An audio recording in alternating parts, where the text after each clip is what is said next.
एकादशाची करी शुद्ध टीका, जनार्दनाचे प्रिय पात्र पाही, त्या एकनाथा स्मरतो सदाही.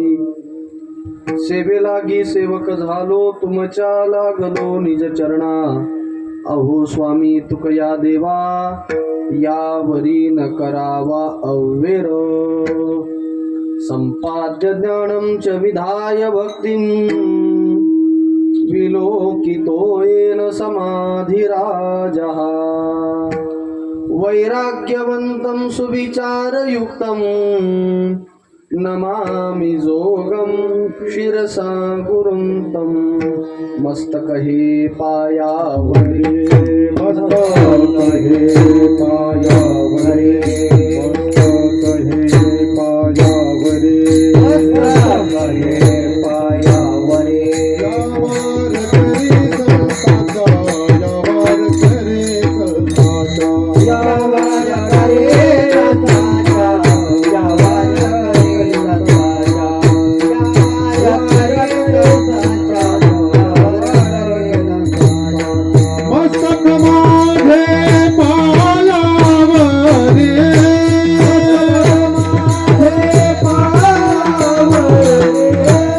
मस्तक माझे पायावरे, यावर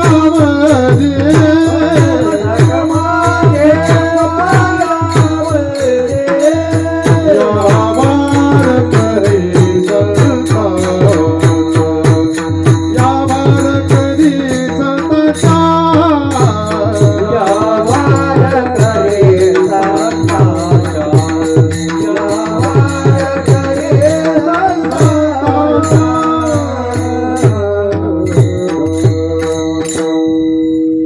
दिने दिने शंका वाटे, आयुष्यने नवता गाढे. कैसी भुलली बापुडी, दंभ विषयाची साकडी.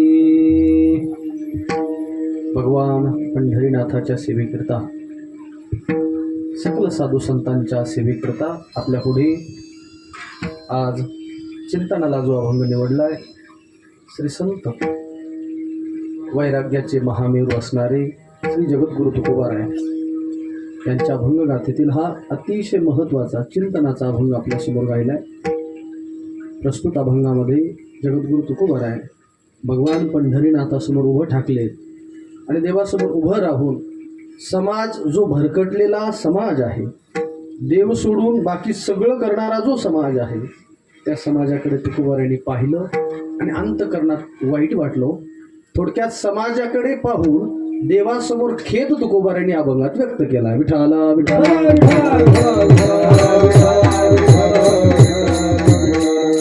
ज्या निमित्तानं आपण या ठिकाणी आजच्या या पवित्र दिनी, मी शब्द जपून वापरलाय, पवित्र आणि मंगल दिनी प्रभात समयी उपस्थित झालोय.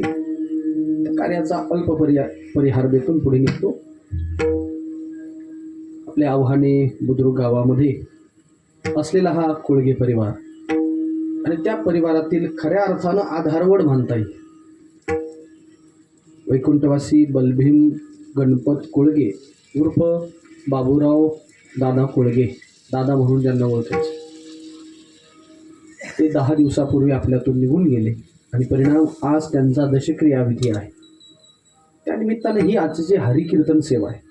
त्यांच्या पश्चात असणारा एकूण त्यांचा परिवार. आपल्याकडे हिंदू सनातन संस्कृतीमध्ये, वैदिक धर्मामध्ये काही कर्म सांगितलेत महत्त्वाचे. ते अपरिहार्य कर्म आहे. तिथे फाटा चालत नाही. बरं, आता अलीकडे बऱ्याच गोष्टीला फाटा द्यायला लागलेत लोक, पण दुर्दैव याचं वाटतंय ज्याचा फाटा द्यावा त्याचा देत नाही, नको त्याचा फाटा दिल्याशिवाय राहत नाही. हा निर्णय पण फाट्यावरच होत असावा. विठाला विठाला.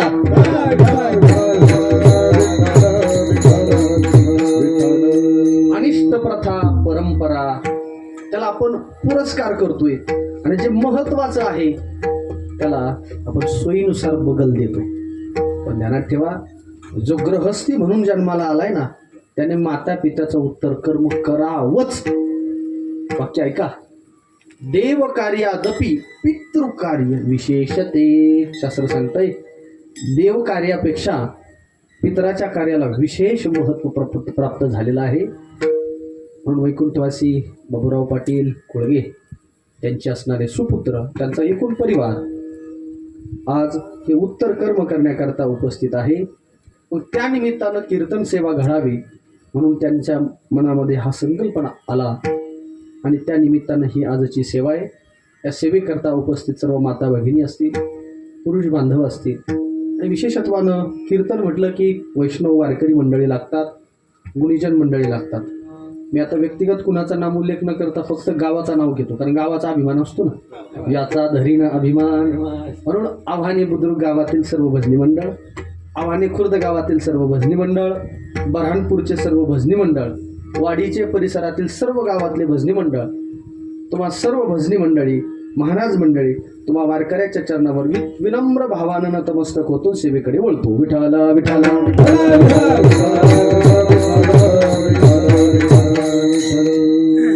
आज दशक्रिया विधी आहे.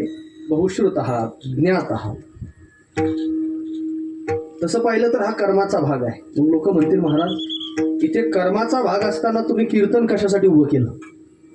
तर ऐका, जिथे परमात्म्याचं नामचिंतन होतं ना, ते कुळ पवित्र होतंय, नवल नाही. म्हणजे तुकोबराय सांगतात, अनेक कुळ पवित्र करण्याचं सामर्थ्य नामामध्ये प्रमाणे. विठाला विठाला विठाला तुका म्हणे कोटी कुळी ते पुनीता, तुका म्हणे कोटी कुळी ते पुनीता, तुका म्हणे कोटी कुळी ते पुनीता, तुका म्हणे कोटी कुळी ते पुनीता. भावेगाव विठोबाचे भावेगाता गीत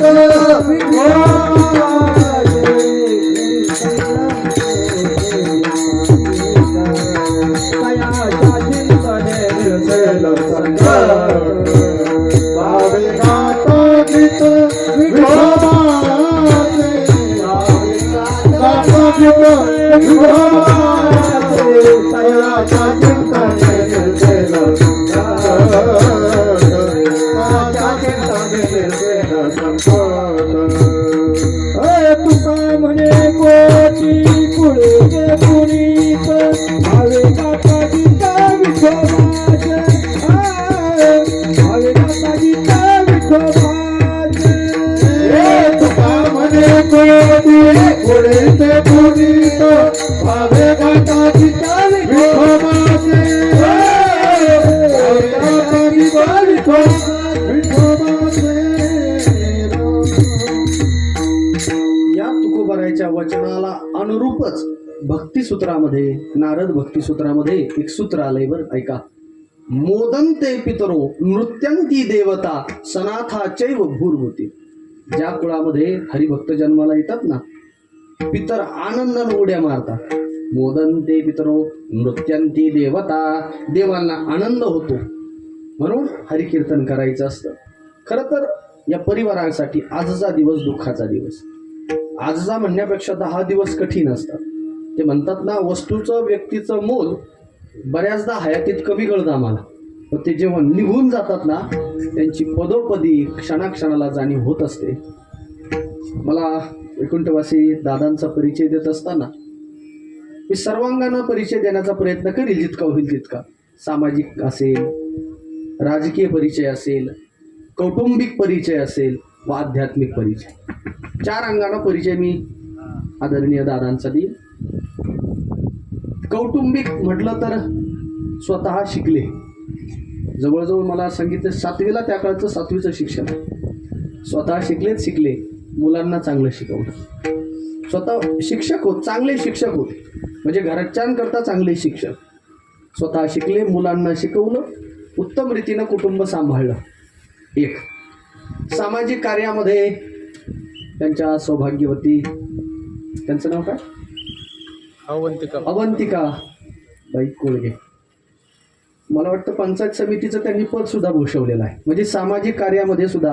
आणि त्यांचा वसा वारसा आदरणीय आमचे त्यांचे सुपुत्र बाळासाहेब पुढे नेत आहेत. म्हणजे सामाजिक कार्यामध्ये सुद्धा आदरणीय दादांचा ठसा होताच.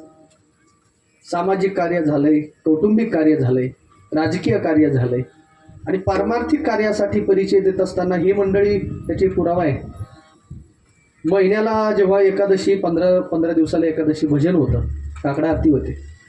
आदरणीय आमचे संजू भाऊ भल्या पहाटे जातात. मला माहिती आहे ना, सेवक लोक अंधारातच सेवा करतात, हो दिसून देत नाही. मग चहा घेऊन जाणं असेल, इकडे आमचे त्रिंबक भाऊ असेल, आमच्या भजनी मंडळीला चहा घेऊन जाणं असेल, मग ते घेऊन जायचे. तर परिचय देत असताना सांगितलं की आमचे दादा त्यांच्यासोबत काहीतरी वेपर्स, वारकऱ्यांनी काकडा केलाय, भजन केलं, माझं काहीतरी, म्हणजे अशी जाणीव होती. चतुर्थी असेल त्या दिवशी बरोबर 1-2 किलो साखर घ्यायची, गणपती बाप्पाच्या मंदिरात ठेवायची. कृती सामान्य आहे बरं का, कृती सामान्य आहे, पण त्या सामान्य कृतीला मोठ्याची हात लागली की ती मोठी होते. विठाला विठाला.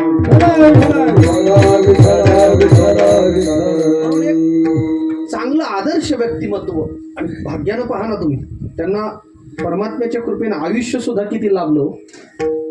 आयुष्य मिळणं फार कठीण आहे, त्याचा महत्वाचा वाटा त्या परिवाराला जाईल. नंतर त्यांची 75वी पण केली होती अमृत महोत्सव, आणि नंतर 81-85वी केली मागच्या 2-3 वर्षापूर्वी. त्यांचे सुपुत्र चांगल्या विचाराचे नाही. दादाची 75वी केली, दादा निरोगी राहील. आपण 85वी करूया, जेणेकरून दादा चांगलं जगतील. आनंद असतो. आज मला महत्वाच्या दिनाच्या निमित्तानं बोलायचं. बघा, काल काय होतो, गणेश जयंती. आज काय आहे म्हणजे महाराज आज कॅलेंडरच पाहून नाही आलो, लवकर कीर्तन सुरू केलं की कळालं पाहिजे. मला सांगा बरं, गणेश जयंती म्हणजे बाप्पाचा जन्म आहे कालचा. आता लई बोलायसारखे हो, पण तुम्हाला राग येईल. विठाला विठाला. असो, मला तुकोबा नाही ढकलतात पुढे. तू का म्हणे सत्य सांगे येवो ते रागे येते ते.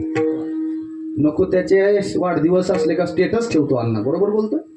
एखाद्याचा वाढदिवस असला का बुके घेऊन जातोय, सामान्य जीवाचा वाढदिवस असला का शाल घेऊन जातोय, हॅपी बर्थडे म्हणतोय, बरोबर ना आरू? हॅपी बर्थडे म्हणतोय ना आपण, अगदी बरोबर ना. गणपती बाप्पाचा वाढदिवस होता, ज्याची छत्रछायेखाली आम्ही वावरतोय, असं एखादा गेलाय का काल? नाही बाप्पा तुम्हाला केक आणतोय, तुम्हाला वाढदिवसाच्या शुभेच्छा.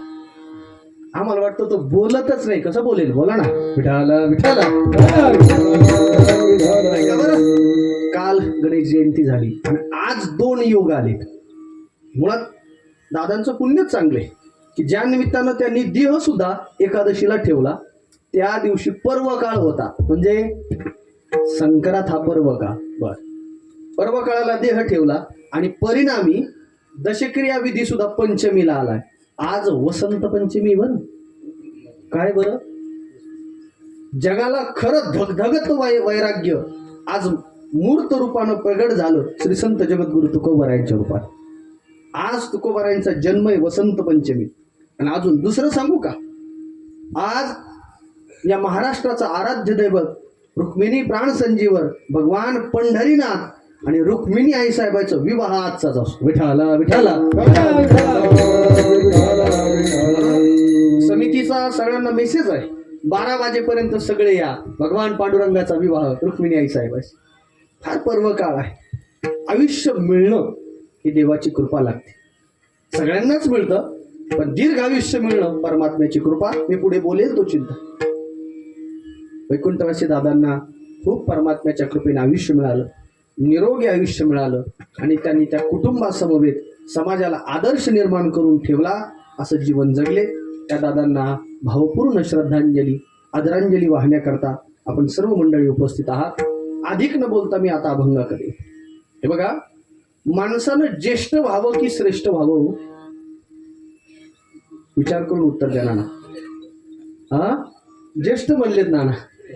नाना म्हणजे हाफ तिकिटासाठी बरं का. लईच अडचण केली सरकारने हो, वय वाढून घेतले, नंतर मग पैसे कमी केले. असो, नीट विचार करून सांगा, माणसानं ज्येष्ठ होण्यापेक्षा श्रेष्ठ व्हावं.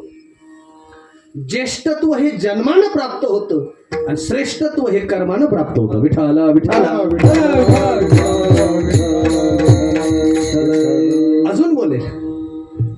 ज्येष्ठ माणसाला मान मिळतो, श्रेष्ठ माणसाची पूजा केली जाते. म्हणून वारकरी संप्रदायामध्ये ज्येष्ठ होण्यापेक्षा श्रेष्ठाला महत्व दिलं. ज्येष्ठ म्हणजे थोरले, मोठे. मोठे तर चांगदेव महाराज पण होते ना, पण इवल्याच्या मुक्ताईनं बोध केला. वारकरी संप्रदाय बाळकिडेमध्ये असं प्रमाण आहे, वय वाढलंय आणि त्या माणसाच्या जीवनात बोधच नसेल तर त्याला बालक म्हणावं. वयाच्या प्रबोधे विचार जानाही, वयाच्या प्रबोधे विचार जानाही, वयाच्या प्रबोधे विचार जानाही, वयाचा प्रबोधे विचार जानाही. समान तो देही बाळकासी, समान तो देही बाळकासी, समान तो देही बाळकासी, समान तो देही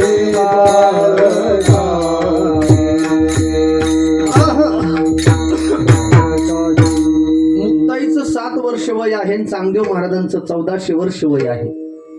वयानं शहाणपण येत नाही हो, श्रेष्ठत्व बोधानं प्राप्त होत असते. श्रेष्ठ कोण? भगवंत श्रेष्ठ. श्रेष्ठ कोण? संत श्रेष्ठ. महाराज भगवंत श्रेष्ठ आहे ना. तया यादव हा श्रेष्ठ चक्रपाणी, जया वंदिती 33 कोटी तिन्ही. परमात्मा श्रेष्ठ आहे. संत श्रेष्ठ आहेत का? हो. विचारा ज्ञानोबारायाला. ज्ञानोबाराय सांगतात माझे तुकोबाराय श्रेष्ठ आहे. प्रमाण सांगतो बरं आता. तुका सर्वश्रेष्ठ प्रिय आम्हा थोर, काजो अवतार नाम याचा विनंती राहील.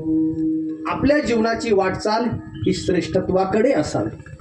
लोकांनी काय असतं, वडीलधारी माणसं कुणाला म्हणतात ज्ञानोबा आहे, चिमटा घेतात ज्ञानेश्वरीमध्ये. माऊली म्हणतात ज्याला अधिक वय झालं, केस पांढरे झाले, तो लोक त्याला म्हणतात थांबा सुपारी नका फोडू, पाहुण्याला येऊ द्या, वडीलधारी माणसं लागते. जयाचे आयुष्य धाकुटे होय, बळप्राज्ञ जिरोणी जाय, तया ते नमस्कारी ती पाय वडील जे म्हणून. मला हे सांगायचंय, माणसाला वडील पण मोठे पण ते बोधानं प्राप्त होतं. आणि खऱ्या अर्थानं ज्या परिवाराच्या आपण या दुःखामध्ये सहभागी झालोय यांना आयुष्यही मिळालं आणि विचारही प्राप्त झाला, विचारानंही मोठे होते. मोठे माणसं असतात. सांगण्याचं तात्पर्य की या निमित्तानं आपल्याला जे चिंतन करायचंय. मला अभंग फार तुकोबारायांचा गोड घेतलाय. गाथ्याचं चिंतन करणारी माणसं असतील तर त्यांना माझा भाव लक्षात येईल. तुकोबाराच्या गाथ्यामध्ये काही प्रकरण आहेत, तर त्यामध्ये सलगीचं जे प्रकरण आहे देवाचं, त्या सलगीच्या प्रकरणातला अभंग. खरं तर तुम्ही दहाव्याचे श्राद्धाचे कीर्तन बऱ्यापैकी तुमच्या पाठ झालेत. बरोबर बोलतोय ना. तोच विषय असतो, तोच विषय, तेच प्रमाण. ऐका ना जरा. आम्हाला मृत्यू वाईट वाटतो. खरं सांगा, मृत्यू चांगला आहे की वाईट? एका शब्दात उत्तर द्यायचं फक्त. दिलीप भाऊ, मृत्यू चांगला की वाईट? सुभाष महाराज तुम्ही सांगा. चांगला. आता तो चांगला सिद्ध आत्माला, आता यांनी चांगला म्हटल्यामुळे मला सिद्ध करावं नाही. विठाला विठाला. ऐका ना, तुकोबाराय सांगतात जर तो आलाच नसता तर मग जन्माला जीवनाला किंमतच राहिली नसती. पाणी वाहतं चांगलं पाणी की काय म्हणतात त्याला, साचलेलं पाणी हो. हा, त्याच्यातही 2 उत्तर मिळतील मला. पुरुष मंडळी म्हणतील आम्हाला वाहतं पाणी चांगलं, ते साचलेलं पाणी चांगलं. आणि माता भगिनी म्हणतील आम्हाला वाहतं पाणी. का? नवरात्र काढायचं असतो ना, वाहत्या पाण्यात चांगले स्वच्छ कपडे निघतात. आणि हे जे शेतकरी बांधव आहे, पर्क्युलेशन होण्यासाठी पाणी काय व्हावं हो? साठवावं, साचून राहावं. जीवन प्रवाहित असणं गरजेचं आहे, पूज्य मोरारी बापू म्हणत असतात. जर समजा विचार करा घडीवर, आपले पंजोबा आत्ताच हयातीतच असते, पणजी जिवंतच असते, आजोबा असते, त्यांचे वडील असते, तर ते जीवन कसं झालं असतं तुम्ही विचार करा. म्हणून जीवनामध्ये मृत्यूला एक किंमत प्राप्त झाली. नाही, मृत्यूमुळे जीवनाला किंमत झाली. तुकोबारायांचा अभंग आहे. चांगल्याला का किंमत आहे माहिती आहे का? वाईट आहे म्हणून. याचा अर्थ वाईट वागायचं नसतं बरं. वाईट आणि भले ही न दाविले चांगले. सोन्याला का किंमत आहे? आता सोन्यापेक्षा चांदीला चांगली किंमत आली बरं का. म्हणतात 3 लाखाच्या पलीकडे गेली. का सोन्याला किंमत आहे सांगू? हिनकस आहे म्हणून सोन्याला किंमत आहे. ही न दाविले चांगले एका विन एका कैसे मोल होते फुका. तर डॉक्टर माझ्या समोर आहे. डॉक्टर, अमृताला का किंमत आहे सांगू तुम्हाला? तुकोबराय सांगतात हाल हाल विष आहे म्हणून. वाईटाने भले हिनं दाविले चांगले, विष दाविले अमृत, कडू गोडे घाते हित. गोडाला का किंमत आहे माहिती आहे का? कडू म्हणून. म्हणजे विरोधाभासाचं चिंतन आहे. भल्या माणसाला देखील तुकोबराय सांगतात समाजामध्ये वाईट प्रवृत्तीचे माणसं आहे म्हणून सज्जनाला किंमत आहे. विठाला विठाला. तसे मृत्यूच्याकडे पाहत असताना मी तुमच्या जीवनाकडे कोणत्या दृष्टीने पाहतो? मला एक जणांनी त्या दिवशी प्रश्न विचारला. म्हणजे महाराज, तुम्ही परमार्थ करत असतात, परमार्थ केल्यावर काय होतो? कशासाठी तुम्ही परमार्थ करतात? त्याला एका वाक्यात उत्तर दिलं, सद्गुरूच्या कृपेनं. आम्हाला दृष्टी बदला करता आम्ही परमार्थ करत आहोत. म्हणजे मला तुम्हाला चष्मा वगैरे लागलाय का दृष्टी बदल? नाही हो. आम्ही परमार्थ त्याच्यासाठी करायचा, तोपर्यंत करायचा आहे जोपर्यंत आम्हाला आमच्या दृष्टीमध्ये बदल होत नाही तोपर्यंत. सगळा खेळ सगळा दृष्टीचा आहे बरं. आपण आणतो काचबिंदू मोतीबिंदूचे ऑपरेशन करून, दृष्टीत बदल होत नाही. मला असं वाटतं एखादे सद्गुरू संत भेटतात आणि ते आम्हाला आमच्या दृष्टीत अंजन घालतात. ज्ञानोबराय म्हणतात ना पांगळ्यामध्ये, कृष्णांजन एक वेळा झालीचा आढळ. कृष्णांजन एक वेळा तोडा झालीचा आढळ. तिमीर दुःख गेले भांगी पडळ. तिमीर दुःख गेले श्री गुरु निवृत्ती राये मार्ग दाविला स्वज्वळ. श्री गुरु निवृत्ती राये मार्ग दाविला स्वज्वळ.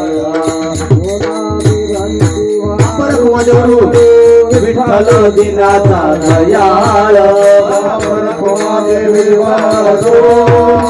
विठ्ठल दिनाचा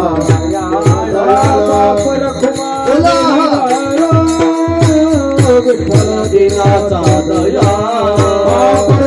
देवी वाले विठ्ठल दिनाचा दया.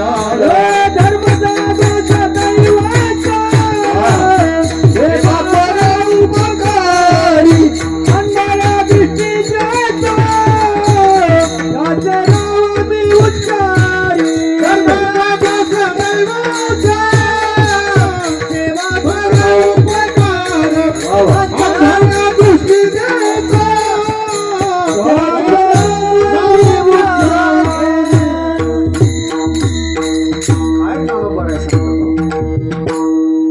आमच्या दृष्टीमध्ये बदल व्हावा याकरता आम्ही परमार्थ करावा. म्हणजे काय महाराज? एका वाक्यात सांगतोय का, आजवर आम्हाला जे खरं वाटत होतं ना ते आम्हाला खोटं वाटावं, त्याचा बोध व्हावा याकरता परमार्थ करायचं. आम्हाला मृत्यू का वाईट वाटतोय? आतापर्यंत जीवनाचंच मोल कळालं नाही म्हणून मृत्यू वाईट वाटतो. एवढा सुंदर नरदेह मिळालाय आम्हाला, आणि तो कसा मिळालाय सांगू तुम्हाला? आयता भेटलाय. तुकोबराय सांगतात. आता आयत्या पदाचं चिंतनही तुकोबरायांनी केलंय बरं का. आयत या शब्दाचा अर्थ म्हणजे कसं सांगू तुम्हाला?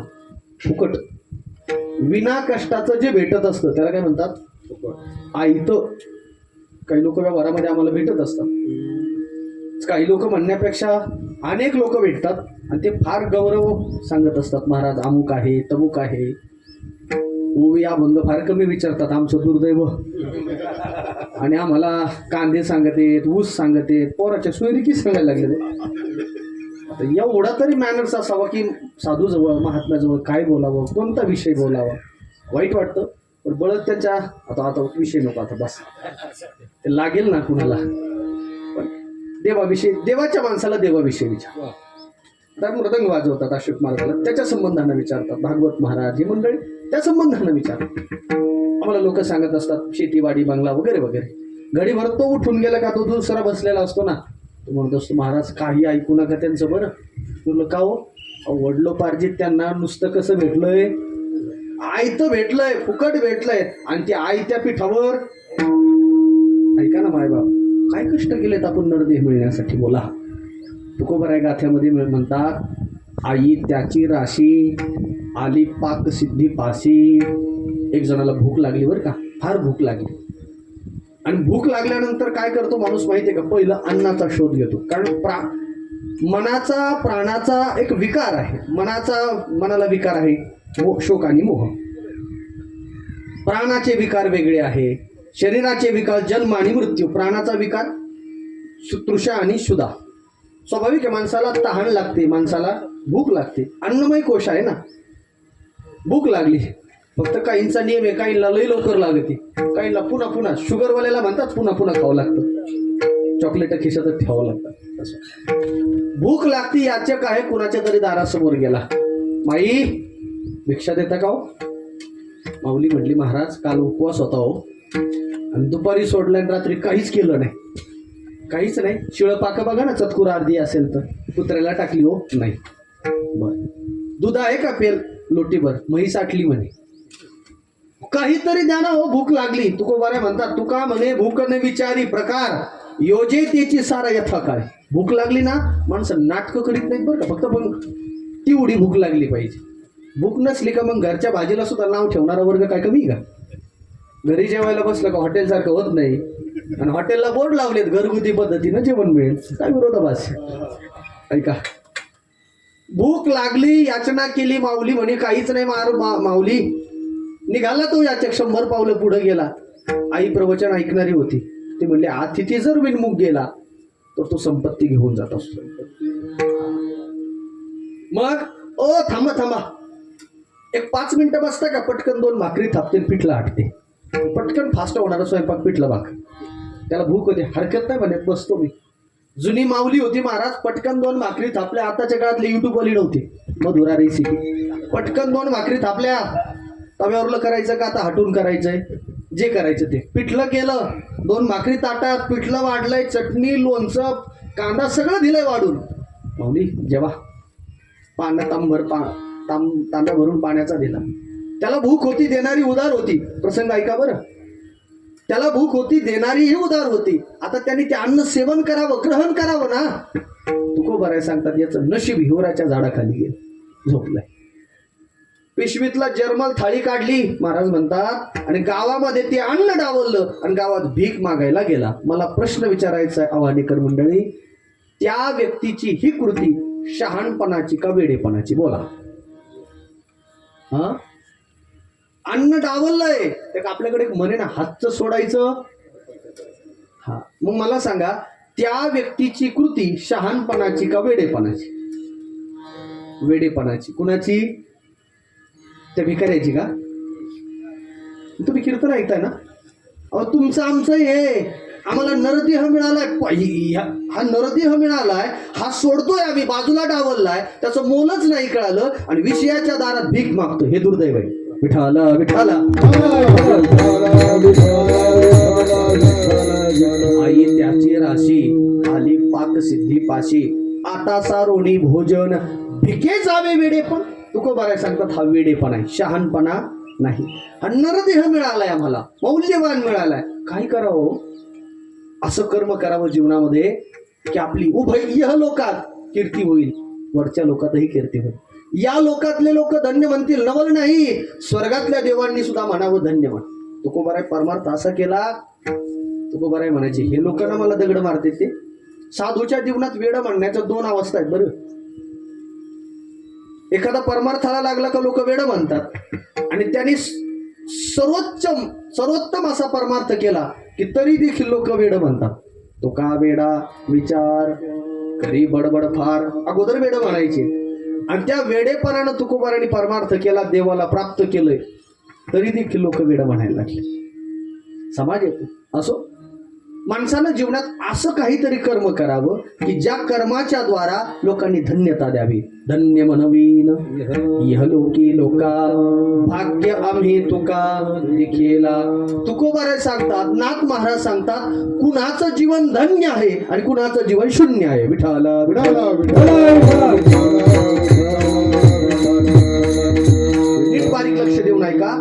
ज्याच्यानं प्रपंचही चांगला झाला नाही आणि ज्याच्यानं परमार्थही चांगला झाला नाही, म्हणजे नाथ माऊली सांगतात त्याचं जीवन म्हणजे भोपळा आहे. नाथांचा अभंग आहे, आता आठवतो ना, आठवतो. एका जनार्दनी वाया गेले सर्व, एका जनार्दनी वाया गेले सर्व, एका जनार्दनी वाया गेले सर्व, एका जनार्दनी वाया गेले सर्व. देवना संसार दोन्ही शून्य, देवना संसार दोन्ही शून्य, देवाना संसार दोन्ही शून्य, देवाना संसार दोन्ही शून्य.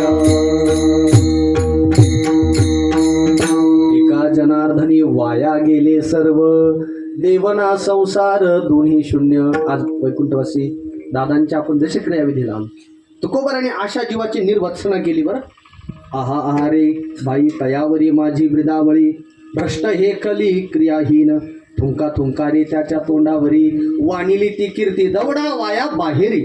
एक विचारेल मी तुम्हाला, आपल्या अंगावर कुणी थुंकावं असं तुम्हाला वाटतं का हो? आपल्या अंगावर शिंतोडे वडा वाटतं का कुणाला तरी? अजिबात नाही महाराज. उलट आम्ही प्रवासामध्ये जेव्हा असतो, एखाद्याने गुळणा केला, एखादा त्याचा शितोडा आपल्या अंगावर आला शिंतवडा, तर लोक लगेच गाडी आडवी उभी करतात आणि एमएच पाहतात. आता खालून काढू का म्हणतात, का डोळे नाही का? म्हणजे माणसाला अंगावर कपड्यावर घाण चालत नाही, जीवनावर घाण चालेल का? परवा दिवशी उद्घाटनाला गेलो होतो, सांगू का सर? फक्त कुठं म्हणू नका. आता ते लोक आम्हाला उद्घाटनालाच का बोलवतात हा मोठा प्रश्न आहे. नाही बोलवलं पाहिजे. जिथं गरज आहे तिथे आम्हाला बोलवा. अनाठाई आमचा वेळ घेऊ नका, विनंती. विठाला विठाला. तुम्ही राजकीय माणसाकडून, सामाजिक क्षेत्रातील लोकांकडून वाहनाची पूजा करून घेत चला. लयच वाटलं तर मग आश्रमावर येत चला. जिथे लग्न करायला आम्हाला बोलू नाही लोकांनी. अण्णा बरोबर बोलतोय. तुम्हाला आशीर्वाद घ्यायचे असते तर मुला मुलीला आश्रमात घेऊन या ना. अहो तुम्हाला माहिती आहे का, आमच्या आयुष्यातला, आमच्या जीवनातला एक एक मिनिट देवासाठी हो, तो अशा कामाला ठीक नाही. माझी पंचकृषीतील सर्व भाविकांना विनंती, जिथे पारमार्थिक कार्य आहे तिथेच आम्हाला बोलवा. आणि ते बोलवत असताना कृपया फोन करून नका बोलू. हे दुर्दैव वाटायला लागलं आम्हाला. मी याचा नियमच केलाय 2026ला. फोनवर फक्त कीर्तन सेवा, बाकी सेवा जो आश्रमात येऊन निमंत्रण देईल त्याचा आदरानं स्वीकार करा. तुम्हाला वाईट वाटलं तर वाटू द्या. कारण काय असतं, सकाळचा नित्यनेम असतो, सगळं उरकून बाजूला डावलून आम्हाला त्याच्यासाठी जावं लागतं. पण तुमचं प्रेम असतं, जिथे गरज आहे तिथेच बोलवा, विनंती. परत दिवशी एका उद्घाटनाला गेलो, आता ते सांगायचं मुद्दा. आता तिथं गेल्यानंतर ते नारळ फोडायचा कार्यक्रम. थांबा थांबा थांबा थांबा, महाराज येऊ द्या, नारळ फोडू द्या. मग ते मी नारळ फोडलं, सगळ्यांनी टाळ्या वाजवल्या, बरोबर आले. त्याच्यानंतर मग वय गोणी भर नारळ. आता एखादा दोन ठीक आहे ना, गोणी भर नारळ. मी एक जणाला म्हणलो, का हो किती चांगला भाव आहे यांचा, किती यांच्या कार्यात लोक सक्रिय आहेत, एवढे लोक नारळ फोडते. ते म्हणले, महाराज हे नारळ सहकार्य करतात म्हणून नाही फोडायचे, मग आडा पाय घालू नये म्हणून फोडायचे. विठाला विठाला. बरोबर आहे ना, आमच्या कार्याला विघ्न नका आणू म्हणून तुम्ही एखादा नारळ फोडा. बरोबर ठीक आहे. ते एक जण नारळ फोडत असताना लक्ष द्या, मी उभा आहे तिथे, ते नारळ जे फोडलंय सगळं ओला झालाय, तिथं माती दगड वगैरे, ते पाणी शिंतोडा माझ्या धोत्रावर आलं, सगळं धोतर काळं झालं. आता भाऊ होते त्याच्यामुळे. लोक म्हणे, अहो वाईट झालं महाराजाचं धोतर, आता त्यांना हातावून धावं लागतंय वगैरे वगैरे. ते सगळं होऊन दिलं. मग यांना म्हणलं, भाऊ तसंही समाजाचा मनीमानस असतोच, साधूच्या अंगावर शिंतोडे उडायचा, येणं केनं प्रकारे असा तरी प्रकार. विठाला विठाला. माणसाच्या अंगावर डाग आवडत नाही, माणसाला शिंतोडा आवडत नाही, थुंकलेला आवडत नाही. पण तुकोबाई निर्भत्सना करतात, ज्याच्या जीवनामध्ये भजनच घडत नाही, दान धर्मच घडत नाही, अशा माणसाच्या जीवनावर थुंकारे थुंका थुंकारे त्याच्या तोंडावरी. कोण कोण वर्ग आहे आता यादी दिली बरं का. आता यादी ऐका फक्त, आपण कोणत्या कॅटेगरीत बसतो किंवा नाही बसत. महाराज म्हणतात, बाईलीचा दास पितरास उदास, भिक भिकाऱ्यास नये दारा, थुंका थुंकारी त्याच्या तो. जो बायकोचा दास झालाय, दास नाही म्हणायचं, बैल झाला. काही लोक आई वडिलाची आज्ञा मानाव, पण धर्मपत्नी जी परमार्थाला पोषक नाही असे तर काय ऐकता तुम्ही. जी भजनाला आडवी येत असेल, वारीला आडवी येत असेल, तर अशा परमार्थाचे स्त्रीचं काय दासत्व स्वीकारायचं. तुकोबाराय सांगतात, त्याचं जीवन थुंकण्यासारखं. बाईलेचा दास पितरास उदास. आज बाळासाहेब आणि त्यांचे बंधू सर, त्यांचं नाव आबासाहेब, आज किती आग्रहपूर्वक नियोजनपूर्वक अट्टहासानं आज दशक्रिया विधी करतायत. का? पितरांविषयी ते उदास नाही बरं का. बाईलेचा दास पितरास उदास, भिक भिकाऱ्यास नये दारा. माणसाच्या जीवनात कसाही विपत्तीचा काळ आला तर माता पित्याचे ऋण विसरू नका मायबा. फार उपकार असतात. जित्या नाही अन्न मेल्यावरही पिंडदान, संतांना ते अभिप्रेत नाही, अपेक्षित नाही. बायकोचा दास त्याचं जीवन निंद आहे. पितरास उदास निंद आहे. भिकाऱ्याला दान धर्म करत नाही त्याचं जीवन निंद आहे. विठाल विठाल ऐका बरं, आता लय महत्वाचं आहे. गावातल्या देवळात कधीच जात नाही आगडी, हनुमान चालिसेला नाही, कधीच नाही. आणि मग उज्जैनचं नियोजन करतो, तिरुपतीचं नियोजन करतोय, बाकी बी तिकडले आता ते कोणते रणछोडदास काय तुकोबाराय बोलतात, वाईट वाटलं वाटू द्या. गावाची या देवळांनाही दंडवत आथित ब्राह्मण घडायची ना. गावातल्या देवाला नमस्कार नाही करायचा आणि नको तिकडे जायचं. ब्राह्मणाची सेवा नाही करायची, दान धर्म करायचं नाही, थुंका थुंका रे त्याच्या तोंडावर. तुकोबारायांनी निर्भत्सना केली हो अशा जीवांची. वाईट वाटलं, खेद वाटतोय अंतकरणामध्ये की हा समाज भक्ती करण्याकरता, दान धर्म करण्याकरता, सत्कर्म करण्याकरता रणदेह देऊन देखील लोक भजन कीर्तन काय करत नाही, का करत नाही. वाईट वाटलं, त्या संताला खेद वाटला. जीवनामध्ये खेद तुकोबारायच्या जीवनात एकदा निर्माण झाला होता. समाजाच्या पाठीमागे तुकोबाराय गेले, मग जीवनात खेद वाटला. होतसे खेद चित्ता काही नाटके विचार, जात होतो जनामागे पुढी सांडीला. लक्ष देऊन ऐका कीर्तनातलं वाक्य. लोकाच्या मागे गेला की परमार्थ होणार नाही. जायचं असेल तर संताच्या पाठीमागे जा वा देवाच्या पाठीमागे. म्हणून भगवंत म्हणतात ना, गोपाळांनो हळूहळू को आहे ना, पण या कुठे माझ्या, याल तरी या रे या माझ्या. जायचं असेल ना तर देवाच्या मागे जा, जायचं असेल ना संताच्या मागे जा. तुकोबाराय सांगतात, मी जीवाच्या मागे गेलो, खेद झाला निर्माण. मग आता मला माझ्या आयुष्यात मी मागे वळून पाहिलं, पण आता मी एका विशिष्ट स्थानापर्यंत पोहोचलोय. आता या जीवाकडे पाहून माझ्या अंतकरणात खेद निर्माण झालाय. देवा, यांना सुंदर नरदेह मिळून देखील हे लोक भजन का करत नाही. यांना पशवादिकांच्या तुलनेत आयुष्य मोठं आहे आपल्याला. आता मला माहित नाही बरं का, गाईला, कुत्र्याला, मांजराला किती वर्ष आयुष्य लागतं, पण निश्चित आपल्यापेक्षा कमी की नाही हो. किडे कीटक मुंगी त्यांच्या दृष्टीने आपल्याला आयुष्य मोठं आहे.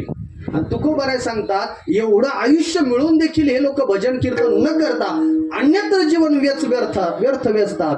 मला याचा वाईट वाटायला लागलंय. म्हणून पांडुरंगाच्या समोर या समाजाविषयी कैफियत तुकोबारायांनी मांडली. अभंगाचं पहिलं चरण.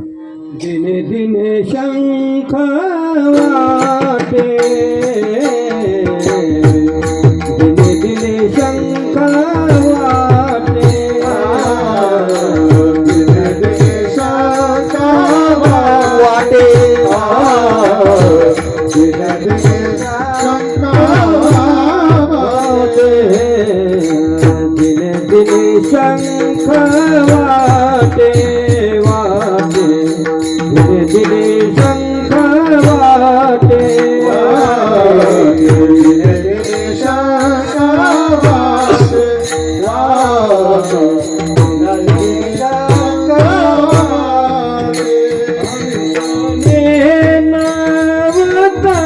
वाटे ऐसने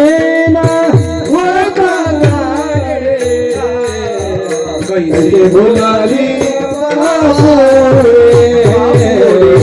कैसे भुलाली तापा पुढे.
आयुष्य नेनवता गाढे गाढे आयुष्य नेनवता दिने दिने मद शंका वाटे.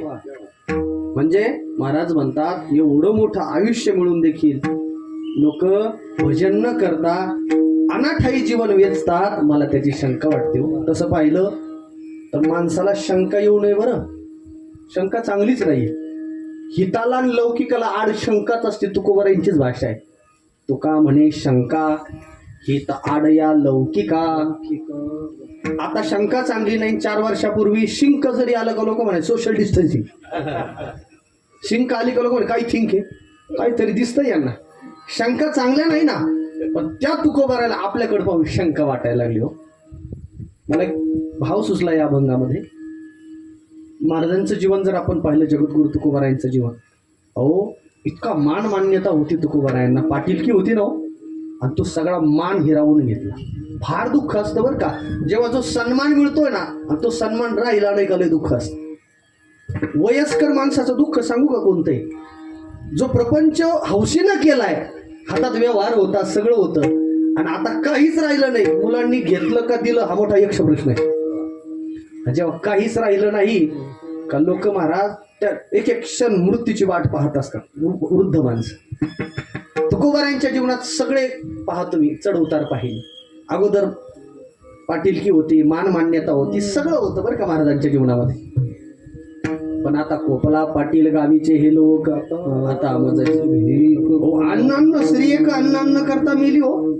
तुम्ही विचार करा एखाद्याने देवाची वाट पटकन सोडून दिली असते परत धंद्यात लागले असते. ज्या उधारीच्या वया आहेत ना सुरेश भाऊ त्या वयास बुडून टाकल्या. विचार करा कधी आपण असं करू का. पण देव नाही सोडला महाराजांनी. अन्नच भेटत नाही पण भजन नाही सोडलं. ऐका ना तुकोबारायला गळ्याला फास लावण्याची शेकडो कारणं होते. थोडक्यात आत्महत्या करण्याची शेकडो कारणं असताना देखील महाराजांनी तो आतताई निर्णय घेतला नाही. का तुकोबाराय श्रेष्ठ झाली. आणि आज आपण मनासारखं नाही झालं का चुकीचा निर्णय घेतोय. दुर्दैव आहे. करूच नाही. यास तुका म्हणे थोर हत्या रे पातकी. आत्महत्या शहाण्या माणसाने करूच नाही. तो मनुष्य मुक्त होत नाही बरं. चुकूनही तो मार्ग स्वीकारू नका. तुकोबारांनी तो मार्ग स्वीकारला नाही. खेद करायला अनेक वाटा होत्या हो पण खेद नाही केला स्वतःच्या जीवनाचा. पण तुमच्या माझ्याकडे पाहिलं आणि खेद वाटायला लागला. देवा एवढं चांगलं आयुष्य मिळालं या लोकांना. भजन कीर्तन करायला आयुष्य मिळत असतं का. आयुष्य कशाने मिळतंय मला सांगा ना. तुम्ही आज कीर्तनाला उभे राहिलात आयुष्य वाढतं कशाने आणि आयुष्य घडतं कशाने याच्यावरच चिंतन करू. आयुष्य घटण्याचे 4 कारणं सांगतोय आणि आयुष्य वाढण्याचे 3 कारणं सांगतो. विठाला विठाला ऐका ना. मिळालेल्या आयुष्यामध्ये माणसानं काय करावं हा भाग नंतरचा. पण आयुष्य घडतं कशानं 2-3 कारणं. कारण पहिलं अतिशय विषयाचं सेवन केलं की माणसाचं आयुष्य घटत असतं कमी होतं. व्यसनाधीन हा हे तर समजा जीभेचंच व्यसन झालं. लोक दारू पिणं असेल तंबाखू खाणं अति डोळ्यानं सुद्धा अतिशय पहा बरं तुम्ही. आता ते मोबाईल पाहायला लागले ते रेटिना खराब होतं हे कोण सांगणार आहे आम्हाला. डोळे खराब का होतात. अतिशय डोळ्यानं नको तो विषय पाहिला. अतिशय जास्त आवाज कानं खराब होतात. हे इंद्रिय शरीरच खराब होणं आयुष्य जाणं. विषयाची चरवणी केली आयुष्याची गाळणी. आमचे गुरुवर्य राधामूर्ती रामभाऊ महाराज राऊत म्हणत असतात 5 विषय आहेत बरं का. शब्द स्पर्श रूप रस आणि गंध हे 5 विषय. एका विषयाला एक जीव भुलला आयुष्य उद्ध्वस्त झालंय. स्पर्श विषयाला हत्ती भुलला हो हत्ती संपलाय. पतंग रूप विषयाला भुलला. रस विषयाला मासा माहितीये ना कुठे असतो. एक जण म्हणला मारुतीच्या मंदिराच्या आणि पांडुरंगाच्या मंदिराच्या. धन्यता तुम्हाला धन्यवादच दिलं पाहिजे. आता तरी विठाला विठाला ऐका ना. तो मासा गळ विषयाला भुलला. गळाला लागला की नाही मरावं लागलं की नाही. शब्द स्पर्श रूप अहो ते हरिण चांगला आवाजाला भुललं मरावं लागलं. एका विषयाला एक जीव भुलला मरावं लागलं. आता ऐका बरं मंडळी हे 5 विषय आपण काला करून सेवन करतोय. आपलं काय होईल. विषय आपल्याला मरावं लागेल. म्हणून तुकोबाराय सांगतो आयुष्याचं तोटा कशानं जर होत असेल, विषया काय चरवणी केली आयुष्याची गाळणी होती, विषयाचं सेवन केलं की वर्ग पहिला संपला.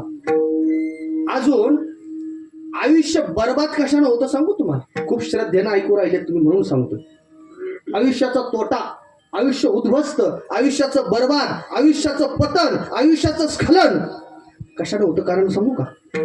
दुसरं कारण ऐका, या व्यासपीठावर जर देव आणि संत सोडून जर जीवाला पाणी लावत बसला तर आयुष्य उद्ध्वस्त होतंय. विठाला विठाला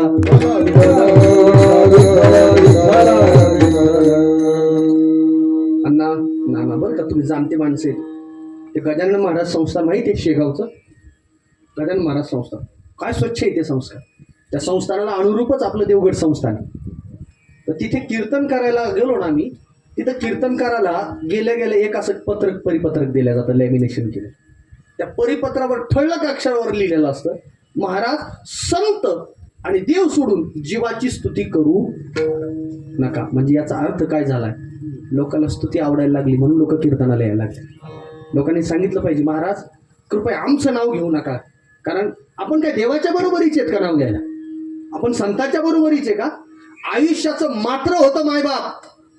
कीर्तनकारांनी कथाकारांनी जर देव आणि संत सोडून जर जीवाची स्तुती केली तर मात्र होतोय तुकोबारायांचा अभंग आहे. स्तवोनिया नरा केला आयुष्याचा मातेरा, केला आयुष्याचा मातेरा, आयुष्याचा मातेरा, स्तवोनिया नरा केला आयुष्याचा मातेरा, केला आयुष्याचा मातेरा, केला आयुष्याचा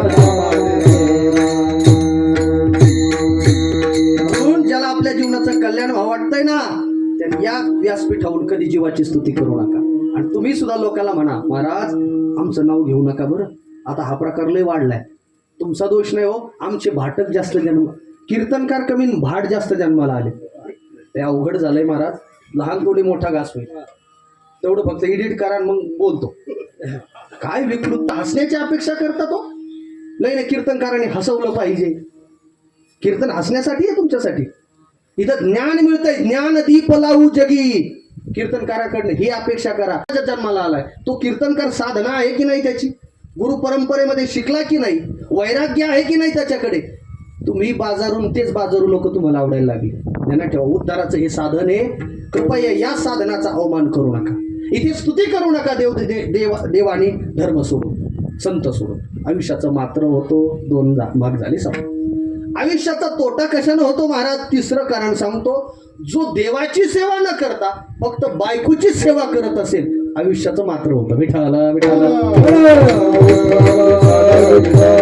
ऐका, बाईला तरी ऐसी व्हावी नरकी गोबी अनिवार, घडोने दी तीर्थयात्रा केला कुत्रा हात सोका. त्याला पंढरपूरला जायचं डोक्यात होतं बरं का. तो म्हणे नाही माऊलीच्या सोहळ्यात नाही ना, मधल्या मार्गे खोट जाईल. पण महाराज तिनं फक्त एकदाच त्याच्याकडे पाहिलं, तुम्हाला वारीला वय जायचं तर नाही आता अजिबात नाही जायचं मला, पहिलं वाखरीला जमता आलं का. परमार्थाला जर आडवी येणारी बायको असेल ना, आता सोड चिठ्ठी द्या, कुंभमेळा जवळ आलाय. हिंमत आहे का तुमच्या? तुका म्हणे गाढव पशु केला आयुष्याचा नाश हो. आयुष्याचा नाश होतो महाराज परमार्थाला पोषक पत्नी नसेल. महाराज सांगा ना, परमार्थाला पोषक पत्नी कोणती होती? जगत जननी सीता माता परमार्थाला पोषक. संत शिरोमणी शांती ब्रह्म एकनाथ महाराजांची गिरजा माऊली परमार्थाला पोषक आहे. एखाद्याला अशी पत्नी भेटली ना, जीवनाचा उद्धार होतो. आणि परमार्थाला पोषक नाही भेटली का आयुष्याचा नाश होतो. 3 कारणं झाली. आयुष्याचा नाश कशानं होतो? वादानं आणि भेदानं सुद्धा आयुष्याचा नाश होतो. तो बरं बोलतात विठाला विठाला काय तो विवाद सो भेदा भेद साधा परमानंद एक भावे निघोनी आयुष्य जाते हातो हाते. महाराज म्हणतात राजा हो, एक करा फक्त, आयुष्याचं मोल करायचं शिवणात शिका. महाराज आयुष्याचं मोल कशानं होईल ते पण सांगा ना आम्हाला. तुकोबाराय सांगतात परमात्म्याचं जो नामचिंतन घेतो ना त्याचं आयुष्याचं मोल होतं. महाराज तुकोबारायांची अपेक्षा आहे, तुका म्हणे करा आयुष्याचे मोल, मोल नका वेचू बोल नामे विना. महाराज 4 प्रकार कळाले आयुष्याचा तोटा कशानं होतो. महाराज सांगा ना आयुष्य वाढतं कशानं, त्याचे 2च कारणं सांगतो, आता जास्त नाही सांगत. आयुष्य वाढतंय कशाने सांगू का? पहिला मुद्दा असा आहे, भगवद्गीता भगवान कृष्ण परमात्म्याची वाणी, बरं फक्त सांगायला वाणी महाराज आहे. आयु सत्व बल आरोग्य सुख प्रीती विवर्धना रस्या स्निग्धा स्थिरा हृदया आहारात सात्विका प्रिया. पहिलं शब्द आहे. आयुष्य वाढतं कशानं सांगू तुम्हाला? कुणाला वाटत असेल ना आपले लय बड्डे व्हावेत, आपले लय वाढदिवस व्हावेत, हा, तर त्या माणसाने सात्विक आहार सेवन करा. जो सात्विक आहाराचं सेवन करतो ना त्याला दीर्घ आयुष्य मिळतो. हो, दीर्घ आयुष्य. मी आता उमापूरला एका परिवारात त्या माऊलीला भेटायला गेलो. ती वारली नंतर. महाराज 108 वर्ष वय झालेलो होतो, पण त्या माय माऊलीच्या अजूनही कामं ठीक होते. अजूनही तिला नंतर बोलता येत नव्हतं. सुनाला म्हणायची विठ्ठल विठ्ठल म्हटलं अहो इतकं आयुष्य मिळालं कसं काय? अजून त्याची सगळी इंद्रिय शाबीद आहे. तरी महाराज आमच्या आजीनं जन्मभर सात्विक आहार सेवन केला, परिमित आहार सेवन केला, मांसाला कधी शिवले नाही. तुम्ही ठरवा, मांसाहार सेवन करायचं असेल आयुष्य लवकर संपणार, आणि सात्विक आहार सेवन केला आयुष्य वाढतं. बरं, दुसरं कारण सांगू तुम्हाला आयुष्य कशानं वाढते? माता पित्याची हयातीत सेवा केली, वृद्धाची सेवा केली की आयुष्य वाढते. शास्त्रकार विठ्ठल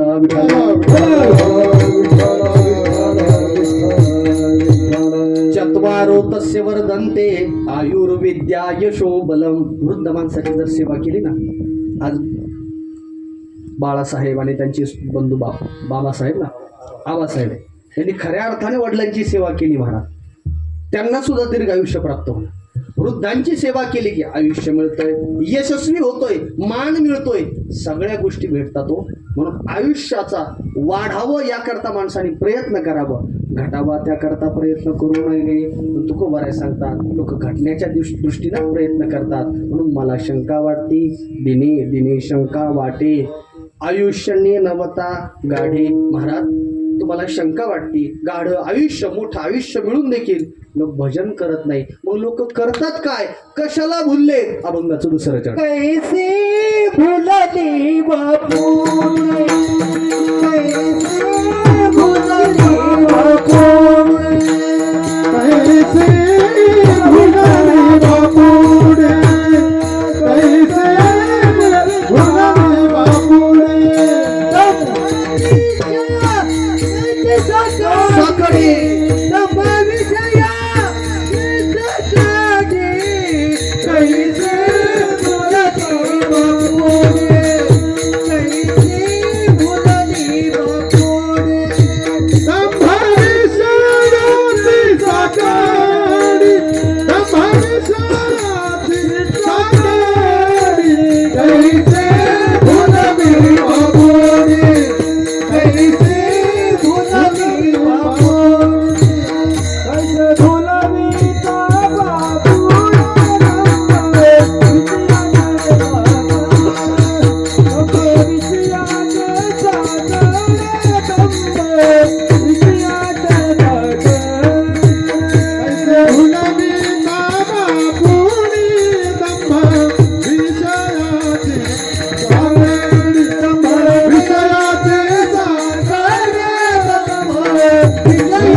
बापुडी शब्दाचा अर्थ बिचारी. बरं का, संत आपल्याला बिचारे म्हणले. लोक म्हणजे महाराज बरं झालं आम्हाला गरीब म्हणले.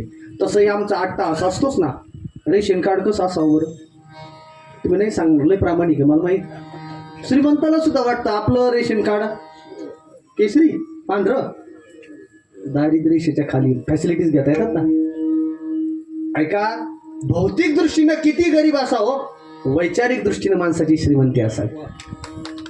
वैचारिक श्रीमंत, दुबळा असू द्या, फाटका मनुष्य असू द्या, कर्ज असू द्या त्या माणसावर, पण विचार श्रीमंत असले पाहिजे. संतांनी आपल्याकडे धनाढ्य माणसाकडे पाहिलं आणि हसले देवाकडे पाहून, देवा बिचारे बरं, कैसी भुलली बापुडी दंभ विषयाची साखळी. मग लोक म्हणतील महाराज दंभ म्हणजे काय? ऐका, खूप चिंतन आहे दंभाचं, कधीतरी एखाद्या वेळेस करू. फक्त दंभ शब्दाचा अर्थ सांगतो, जे आहे ते झाकून ठेवणं आणि नको ते दाखवणं, त्याचं नाव दंभ आहे. नको ते प्रेझेंट करणं. आणि समाजात आमची होड लागली सध्या, आपलं झाकून ठेवायचं आणि नको ते प्रेझेंट करायचं. आता हे फोटो काढतात, कॅमेरा शूटिंग वगैरे करतात. हा? आपण सुद्धा प्रत्येकाच्या खिशात मोबाईल आहे तसा फोटो घेतो का आपण? नाही नाही, ते ब्लर करा, अजून ब्लर करा, अजून त्याला ते फिल्टर लावा. बरोबर ना संजीव भाऊ? आहे तसं नकोच वाटतंय लोकाला. काळा असला का माणसाला गोरा वाटतं. याला दंभ म्हणतात बरं साध्या साध्या गोष्टीत. आपण आपलं झाकून ठेवणं, नको ते दाखवलं. जशी ती त्रिजटा किंवा जशी ती पुतना होती राक्षसीन, पण दंभ झाली सुंदर स्त्री. दंभ आहे. पण माझी शबरी माता पहा बरं, आहे तशी रामचंद्रासमोर समोर सादर झाली. शरीर जर्जर झालंय, पण समोर गेली हो. प्रभूनं तिचा स्वीकार केला. म्हणून जीवनामध्ये दंभ बाळगू नका. प्रमाण गोड आहे. ज्याला आपलं हित व्हावं वाटतंय ना, त्यांनी दंभ दूर ठेवा. हित व्हावे तरी दंभ दूरी ठेवा. चित्त शुद्ध सेवा देवाची. महाराज आम्ही भुललोय. आम्हाला अपेक्षा मानाची आहे, आम्हाला अपेक्षा धनाची आहे, आम्हाला अपेक्षा यशाची आहे. ऐका, मान यश धन सगळं लोटांगण घेईल हो. फक्त जीवनात देव जोडा. एक छोटीशी कथा सांगतो, आटोपत घेतो. महाभारताचं युद्ध म्हणजे फार मोठं युद्ध झालं. त्या युद्धामध्ये जवळजवळ 18 अक्षौहिणी सैन्य होतं. पण कीर्ती कोणाची झाली मला ते सांगायचे देव जोडल्यावर. पांडव किती होते हो? 5. कौरव 100. पांडवाचं सैन्य होतंय 7 अक्षौहिणी आणि कौरवाचं सैन्य होतं 11 अक्षौहिणी. 11 अधिक 7 किती होतात? हिशोब आपला पक्का आहे, लवकर सांगतात. 18. एवढं मोठं युद्ध आता ते पृथ्वीवर होणार, ही वार्ता वाऱ्यासारखी पसरली.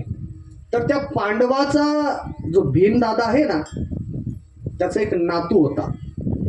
घटोत्कच नावाचा जो मुलगा आहे, आणि त्याचा मुलगा आहे बर्बरिक. भीमाचं लग्न ते हिडिंबी संघ झाले. त्यांच्यापासून घटोत्कच झाला आणि घटोत्कचाचा मुलगा मूर्णी नावाच्या राक्षसिनीपासून, दोघांपासून, त्याचं नाव आहे बर्बरिक. जे खाटू शामच ना? नाही, कोणते ते राजस्थानमध्ये जातात? हा, खाटू शामच का? बरोबर, मग सांगत चला ना. ते लोक 3 बाण के देव म्हणतात ना. आता हल्लीकडे ते पोरं जातात तिकडे. तो बर्बरिक आहे, त्याचं नाव बर्बरिक आहे. तो आहे पांडवाचा नातू, भीमाचा नातू. काय झालं, वनामध्ये अज्ञातवासामध्ये असताना भीमाचा संबंध त्या हिडिंबीशी आला. त्यांच्यापासून घटोत्कच जन्माला आला आणि घटोत्कचाचा मुलगा बर्बरिक तो इतका योद्धा श्रेष्ठ गतीचा होता. त्यांनी देवीची आराधना केली, देवीला प्रसन्न करून घेतलं. देव प्रसन्न होतात बरं का, पण भक्ती केल्यावर. बोला, मी प्रसन्न झाले, काय द्यायचं बर्बरिक तुम्हाला? काही नाही देवी, मला अमर व्हायचंय. मला मीच मरकी आहे, तुला काय अमर करणार? मग बोल, दुसरं काय देऊ तुम्हाला? शस्त्रास्त्र देऊ? हो देवी द्या ना. देवीनं त्याला 3 बाण दिली बरं का. त्या बर्बरिकला 3 बाण दिली. ते बाण इतके शक्तिशाली होते, एक बाण जर सोडला तर पृथ्वीवरचं सगळं टार्गेट एकत्र यायचं. दुसरा बाण सोडला की सगळं ते छेदन करण्याचं सामर्थ्य त्या बाणांना, दोनच बाणामध्ये. तिसरा तर तसाच पूर्ण उरायचा. आणि त्याची कीर्ती सगळ्यांना माहीत होती. बर्बरीकडे 3 बाण आहे. बर्बरिक म्हणला, पृथ्वीवरचं सगळ्यात मोठं युद्ध होणार आहे आणि मी त्या युद्धाला नाही गेलो तर काय मजा आहे? लोकांना वाटतं ना महाराज, एवढं मोठं युद्ध होणार असलं, आता नाही नगरपालिकेचं, महानगरपालिकेचं, तर मग बाकीचं तरी तुमच्या डोक्यात येते म्हणून म्हटलं युद्ध करा वाटतं माणसाला. मग तो म्हटलं मी युद्धामध्ये पार्टिसिपेट, भाग घेणार. भजन सुरू झाले, भजनी मंडळातल्या माणसाला जावं वाटतं, एखादा अभंग गावं वाटतो. तो म्हटला नाही गेलो तर मग मजा काय? म्हणून तो बर्बरिक आता युद्ध करता निघाला. भगवान कृष्णाला कळालं, हा गडी जर युद्धात आला आणि हा ज्याच्या कौरवाच्या बाजूने जर समजा लढला तर पांडवाचा पराभव मी सुद्धा टाळू शकणार. त्याच्याकडे बाणच तेवढे शक्तिशाली होते. त्याचा प्रण होता बर्बरिकचा. काय? तू कुणाची बाजू घेणार आहे? तो म्हटला, ज्याची कमकुवत बाजू असेल त्याच्या बाजूने मी युद्ध लढणार. मंडळी सांगा, सैन्य कोणाची बाजू मजबूत होती? भक्कमान कोणाची पडझड होती बरं? मजबूत बाजू कौरवाची होती का पांडवाची? बोला विचारपूर्वक. मी तुम्हाला संख्यात्मक रूपानं कौरव जास्त होते, पण गुणात्मक रूपानं पांडव श्रेष्ठ होते. का बरं? त्याचं उत्तर आहे महाराज, पांडवाच्या बाजूने कृष्ण होता ना. हे कळालं पाहिजे बरं. जीवनात सगळं गमवावं पण देव आपली बाजू नको सोडायला. भगवान अर्जुन म्हणतोय ना, देवा तूच जर माझ्या हातून गेला, तुला सायाचे पुण्य तुला प्राप्त करून घेण्याकरता पुण्य खर्च करावं लागतंय, आणि तूच जर आमच्या बाजूने निघून गेला तर काय राम राहिलं युद्धामध्ये. जिथे देव असतो तिथे विजय असतो. यत्र योगेश्वर कृष्ण यत्र पार्थो धनुर्धर. लोकांना वाटलो हा पांडवाची बाजू घेईल, पण तो बुद्धिमान होता ना बरोबरी. तो म्हटला नाही, पांडव गुणात संख्यात्मक दृष्टीने कमी जरी असले पण पांडव बलवान आहे. कारण पांडवाच्या बाजूने धनुर्धारी अर्जुन. अर्जुनाचं सामर्थ्य कसं आहे, जिने संग्राम हरू जिंतेला निवात कवचाचा ठाव फेडिला. बर म्हणून तो बरबरीक म्हणला नाही, आपण आता कौरवाच्या बाजूने युद्ध लढू, आपण त्या गटाकडून उमेदवारी घेऊन तिकडून लढू. असं कोण म्हटलं? बरबरीक. लक्षात घ्या, तो येणार आता युद्धस्थळावर भगवान कृष्ण परमात्मा स्वतःहून त्याला भेटायला गेले. चतुर आता शिरोमणी देवा आले. अहो देवा, साक्षात तुम्ही मला भेटायला आलात, वा काय करू, काय उपचार करू का देवा? काय नको बरबरीक, असं कळायला तू युद्धामध्ये भाग घेणार आहे. हो देवा, मला पण युद्ध करावं वाटतंय. करणार आहे? हो. मग कुणाच्या बाजूने लढणार आहे रे बाबा तू? देवा, ज्याची कमकुवत बाजू असेल त्याच्या बाजूनं मी लढणार आहे, असं बरबरीक म्हणला. भगवंत म्हटले ते लढायचं नंतर जाऊ दे, पण असं कळालंय तू देवीची भक्ती केली, आराधना केली आणि प्रसन्न होऊन देवीनं तुला 3 बाण दिली म्हणतात. खरंय का? हो देवा, दिले ना मला. दाखवू का तुम्हाला? आणि मग काय करतात रे ते बाण? देवा, एका बाणाचं एवढं सामर्थ्य, पृथ्वीवर असे कोणची वस्तू नाही की जिला एका बाणाने भेदन करता येणार नाही. सगळ्यांना ते टार्गेट करणार, एक बाण एका जागेवर आणणार आणि दुसरा बाण सोडला की सगळ्यांचा नायनाट करणार.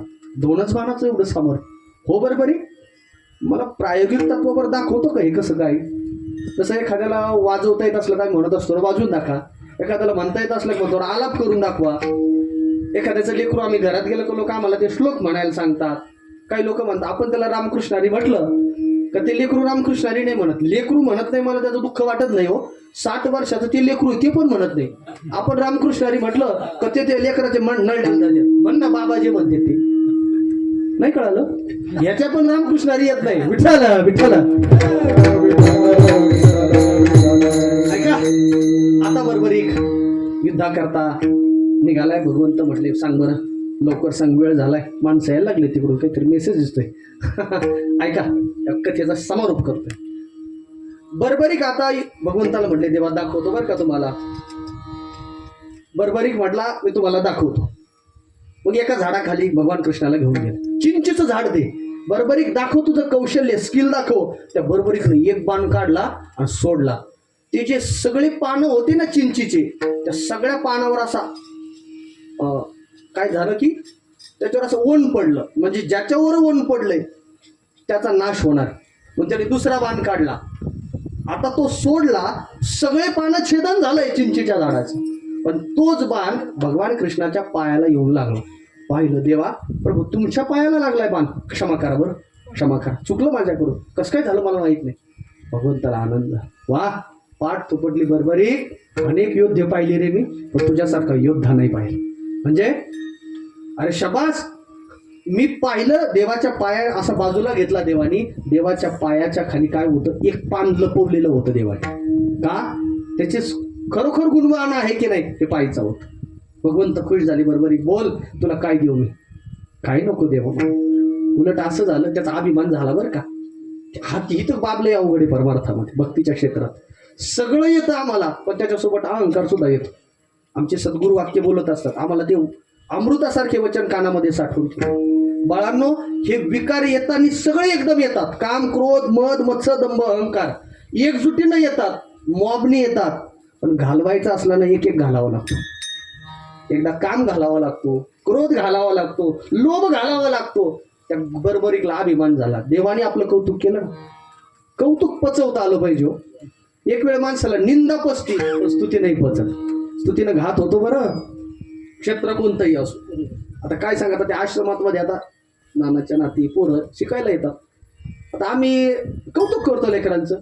एखाद दिवशी ते चांगलं वाजवलं, चांगलं म्हटलं, अहो चांगलं वाजवला तू, छान छान अगदी बरोबर, तसं म्हटलं का महाराज दुसऱ्या दिवशी पोरं म्हणजे लय गोड, मग ते हवेतच असतात, येतच नाहीत लगेच. आणि एखाद्या दिवशी का त्यांना म्हणलं तुम्हाला जमत नाही, असं नाही तसं नाही, अवघड आहे महाराज, स्तुतीनं घात होतो. मला हे सांगेल, बरोबरीकला अभिमान झाला. कृष्णानं माझं कौतुक केलंय.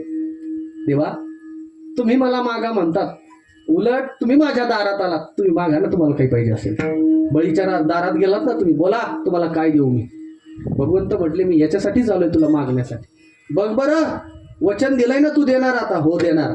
नियम ऐका बरं, राजकीय क्षेत्रातले बरेच मान्यवर इथं उपस्थित आहे. वचन देताना 10 वेळा विचार करा, महाराज हे देऊ, गावकरी एक देऊ. एक तर शहाण्या माणसाने वचनच देऊ नये. दिलेलं वचन सिद्धीला नेण्याकरता एक वेळ प्राण गेला तरी हरकत नाही, पण माणसाने वचन पूर्णता करावी. रघुकुल रीत सदा चली आई, प्राण जाई पर. जुने माणसं काय निष्ठावान होते महाराज. वचन दिले, खालची वाटणी थोरल्याला, वरची वाटणी कचेरीत जायची गरज नव्हती. कारण तुकोबाराय सांगतात देवाचा नियम आहे, जो वचनाला फिरतो ना त्याला सज्जन नाही म्हणत आम्ही, अधम म्हणतोय. वचना फिरती अधमजन, तैसा नव्हे नारायण. बघ बर का बरबरीक, वचन फिरवशील तू नाही देवा, मागा तुम्हाला काय पाहिजे ते. बरबरीक काय म्हटला माहितीये का, देव म्हटले तुला युद्धाला जायचंय ना, मग मला तुझं मस्तक हवंय रे. काय मागितलं? मस्तक. बरबरीक म्हटला देवा मागून मागितलं तर मस्तक मागितलं, नक्की तुमचा माझ्या हिताचा कल्याणाचा हेतू असावा. हरकत नाही देवा, तुम्हाला मस्तकच हवंय ना, माझा प्राणच हवा असेल ना, मी पांडवाचाच नातू आहे, द्यायला तयार आहे, चला. बरोबर मी शस्त्र काढलं आणि आपल्या मानेवर धरलं. मान बाजूला करणार तर भगवंताला लक्षात आला हा प्राणाला पोहोचलेला आहे, जीवाचा घात करेल हा. थांब थांब बरोबरी, बोल तुझी अंतिम इच्छा काही आहे का? शासन सुद्धा म्हणतं ना शेवटची इच्छा. काही शेवटची इच्छा आहे का? बरोबर म्हटलं तेव्हा माझी तेवढी इच्छाच बाकी राहिली. काय? पृथ्वीवरचं सगळ्यात मोठं युद्ध होणार होतं आणि ते युद्ध मला पाहण्याची इच्छा होती, तेव्हा ती इच्छा राहिली रे. देव म्हटले हरकत नाही, एक काम कर, तू मस्तक धडा वेगळा कर, मी तुझं मस्तक एका उंच शिखरावर नेऊन ठेवतो, तिथून तुला युद्ध व्यवस्थित रीतीने दिसेल. त्यांनी मस्तक वेगळं केलं, देवाच्या हातात दिलं. काय निष्ठा आहे. आणि भगवंतानं त्याचं ते मस्तक कुरुक्षेत्रावर उंच टेकडीवर नेऊन ठेवलं. युद्ध सुरू झालं, तुम्हाला माहिती आहे, आणि स्वाभाविक आहे कौरवाचा विजय झाला. बरोबर? माझं चुकलंय ना? पांडवाचा विजय झाला. मी मुद्दाम थांबलोय. पांडवाचा विजय झाला. ते म्हणतात ना चांगल्या माणसाचा विजय होतो, त्याला परेशान होत आहे. काय? सत्य परेशान होत आहे, पराजित नाही होत. स्वाभाविक पांडवाचा विजय झाला. देवा त्या काळात डीजे नव्हता, मिरवणुकी वगैरे, विजयी मिरवणूक सुरू झाल्या, हारतुरे सुरू झाले, तोफा वगैरे. आणि मग जो तो श्रेयवाद घ्यायला लागला. बघ बघ मी जरासंधाची कशी मांदी फोडली, तो म्हणला मी कसं कर्णाला बाण मारला, आणि जो तो अमुक म्हणायचा असं केलं, तमुक म्हणायचा तसं केलं. तिथं द्रौपदी ऐकत होती. द्रौपदी म्हटले कुणी काय युद्धात तीर मारले हे तुम्ही नका ना तोंडाने सांगू. मग हे युद्ध ज्यांनी पाहिलंय त्यांना विचार. खरं युद्ध कुणी पाहिलंय त्याला विचारा. हे युद्ध कुणी पाहिलं? मारुतीराय तोपर्यंत निघून गेले होते. ध्वजा मारुतीच्या हातात आहे ना, युद्ध पाहिलं अर्जुनाच्या रथावर. म्हणे त्या टेकडीवर तो बर्बरीक आहे, त्यांनी हे युद्ध पाहिलंय, तो न्याय देईल की युद्ध कोणी जिंकलं. पांडवाला पण अभिमान झालता, आम्ही युद्ध केलंय. त्यांना वाटतच नव्हतं कृष्णाने की युद्ध केलं. सगळे पांडव आता त्या बर्बरीक जवळ गेले, त्याचं ते मस्तक खाली उतरून घेतलं. बर्बरीकचं मस्तक खाली घेतल्यावर त्याला परमात्म्याने जिवंत केलं. बाळा सांग, हे युद्धामध्ये कोणी महत्वाची भूमिका बजावली, कोणी विजय खेचून आणला आपल्याकडे? त्या बर्बरीकने उत्तर सांगितलं, हसला, आपल्या सर्व पूर्वजांना नमस्कार केला. सांगितलं म्हणे मी जर उत्तर दिलं तर तुम्हाला ते पटणार नाही. मी युद्ध उंच टिकडीवरून पाहिलंय, मला कौरवाच्या बाजूनही कृष्णच लढताना दिसला आणि पांडवाच्या बाजूने सुद्धा, म्हणजे यातून पांडवाचा सुद्धा अभिमान गळाला. विठाला विठाला. आता मुद्दा राहिलाय याच्यातून पांडवाचा अभिमान गळालाय, बर्बरीकचा अभिमान गळाला. मग सगळे खुश झाले, प्रसन्न झाले. मग भगवंत म्हणले बर्बरीक तुला काही वरदान मागायचंय का? काही परत काही हवंय का तुला? बर्बरीक म्हणला मला काहीच नको देवा, माझ्यासमोर तुम्ही याचक म्हणून आला, मला जे तुम्हाला तुमची सेवा करायला भेटली, कुळाची सेवा करायला भेटली, याच्या पलीकडे काय योग असेल? बर्बरीकला स्वतःहून देवानं सांगितलं बाळा आता हे द्वापार युग आहे, पुढच्या युगामध्ये जे युग येईल द्वापार नंतर, आता हे कोणतं चालू आहे? कलियुग. कलियुगामध्ये तुला मी तुला माझं नावच देऊन टाकतो. जसं तू हरणाऱ्याच्या बाजूने राहिला की विजय खेचून येतो, जसं माझं तुला नावच देतो. श्याम हे परमात्म्याने स्वतःचं नाव त्याला दिलं, तर खाटू श्याम म्हणतात ना, स्वतःचं नाव देवाने दिलंय. आणि तुला येणारा जो असेल, जो कशानं विकारानं हरलेला असेल, परिस्थितीनं हरलेला असेल, तुला जो शरण येईल, मनोभावे सेवा करील, त्याची कीर्ती होईल. आज ध्यानात ठेवा, त्या देवाची कीर्ती काय झाली हो? लोक म्हणे तिला फोकसला आलंय, आता उज्जैनला फोकस आलं, तिरुपतीला फोकसला आलं. अरे तसं नाही. तू का म्हणे यश कीर्ती आणि मान करिता जतन देव जोडले. मस्तक देते वेळी त्याने विचार नाही केला मला काय द्यायचे, देव जोडायचा या भूमिकेतून मस्तक दिलंय. आज कलियुगामध्ये त्याची कीर्ती झाली. विठ्ठल विठ्ठल. अर्थात देव जोडणं सोडून आपण विषय जोडतोय. कैसे भुलले बापुडे दंभ विषयाचे साकडी. महाराज, दांभिक लोक विषयाला भुलतात. मग विषयाला भुलून जीवनाच्या मानवाच्या जीवनात तोटा काय झाला महाराज? खरं जे येणारी बाब आहे त्याला मृत्यू म्हणतात. त्या मृत्यूला माणसं विसरले. अभंगाचं तिसरं चरण. विसरली मरण, विसरली मरण, विसरली मरण, विसरली मरण,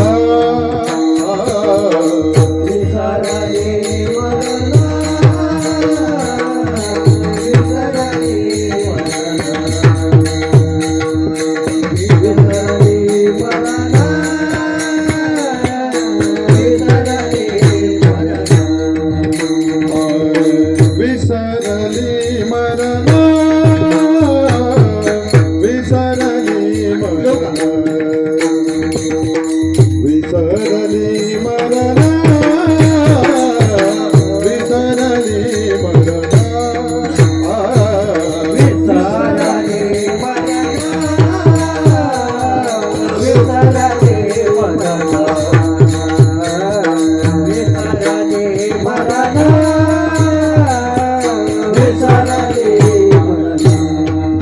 त्यासी नाही आठवण, त्यासी नाही आठवण,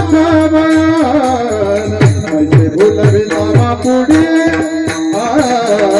कैसे भुलविता बापुडी, कैसे भुलवी बापुडी, कैसे भुलवी बापुडी.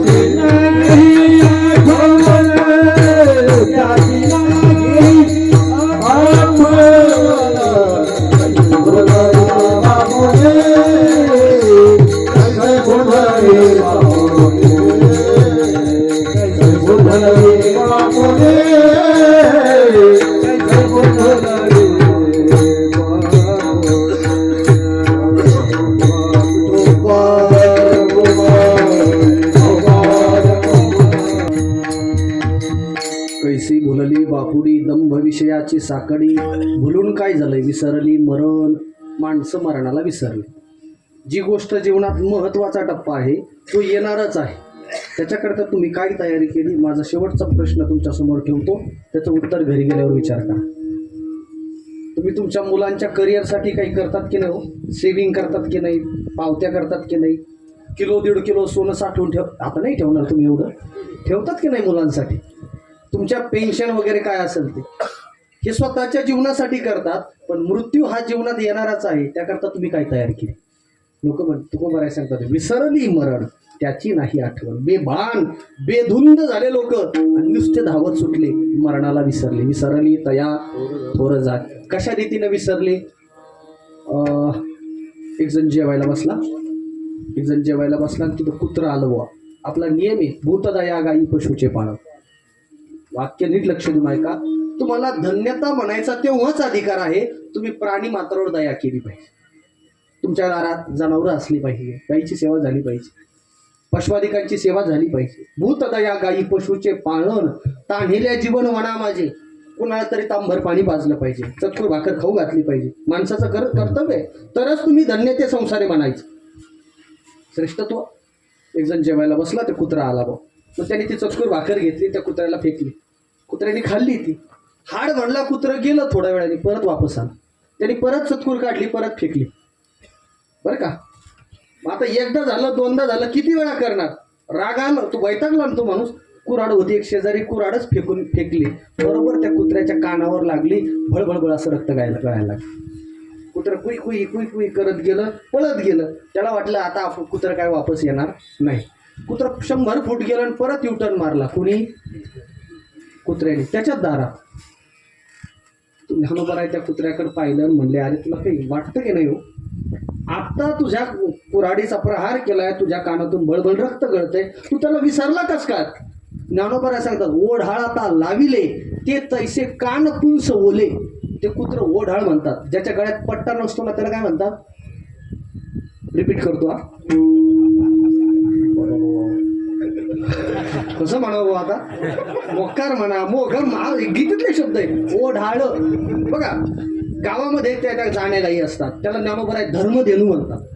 ज्ञानोबराय जाणी पण नाही म्हणत धर्मधेनू म्हणतात. घोटांना पहा तुम्ही ते नंदी असतात. तुमच्या घरच्या बैलाची सुद्धा अशी तब्येत नाही हो. त्यांच्या बंधनच नाही. त्यांना गळपेंड नाहीये मोरखी नाही व्यसन नाही. म्हणजे ज्याच्या गळ्यात बंधनच नाही त्याला काय म्हणायचं. आम्ही इकडंच येतोय महाराज इकडंच येणार आहे. कीर्तन ह्याच्यासाठीच आहे. हे बंधन असावलं म्हणे मनाची बाळे. ओ कोविड मध्ये पाहिल्या तुमच्या मनाच्या बाळे. विठाला विठाला. ओढाळाता लाविले ते तैसेची कान पुंसवले की पुढं ती ओढाळ आले सुने जैसे. ज्ञानोबा सांगतात कुत्र जसं ते मारायला विसरलं ना तसा जीव त्या मरणाला विसरलाय. विसरली मरण त्याची नाही आठवण. आणि एक दिवस काय होतंय देखत देखत पाही तुका म्हणे आठवण नाही ज्ञानेश्वर.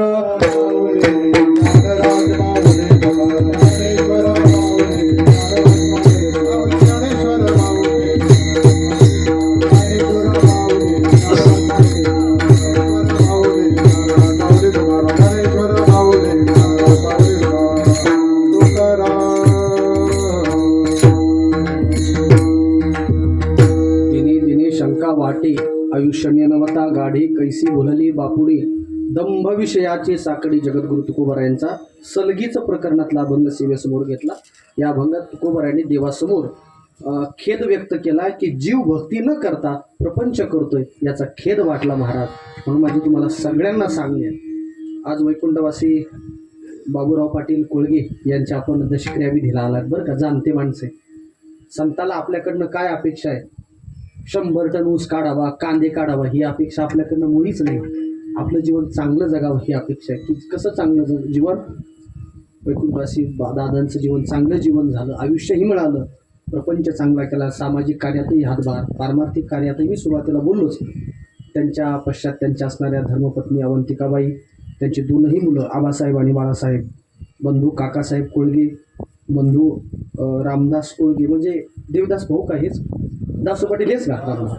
त्यानंतर त्यांच्या सुकन्या निर्मला ताई कचरे शोभा गाढे एकनाथ कोळगे बंधू भानुदास कोळगे बंधू मोहनराव कोळगे बंधू आणि आमचे वैकुंठवासी शाबाजी कोळगे गुरुजी यांचे चिरंजीव विनोबा हे त्यांचे पुतणे. एकूणच कोळगे परिवार. वेगळा परिचय द्यायची गरज नाही. एवढा समाज ज्या अर्थी आलाय ना त्याचा अर्थ पेरलं तर उगवत असतं बरं. पेरलं की उगवत असतं. हा सगळ्या क्षेत्रात तुकोबारांचा एक अभंग आहे. तुका म्हणे सर्व रसी मिळे त्यासी गोतते. लोक म्हणते नाही त्यानं लय गणगोते हो. ते माणूस उभा राहायला का लईच लोक येतात. तुकोबाराय सांगतात तो नम्र आहे जो सगळ्या रसामध्ये सर्व क्षेत्रात वेळ देतो. समाज त्यालाच वेळ देत असतो. तुका म्हणे सर्व रसी मिळे त्यासी गोतते.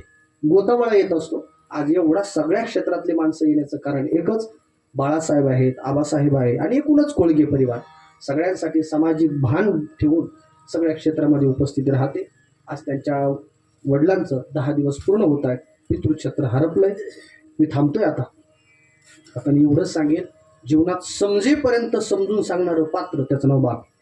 हे मी संत वाङ्मयाच्या आधाराने सांगतो कवितेच्या नव्हे. तुका म्हणे तुकोबाराय सांगतात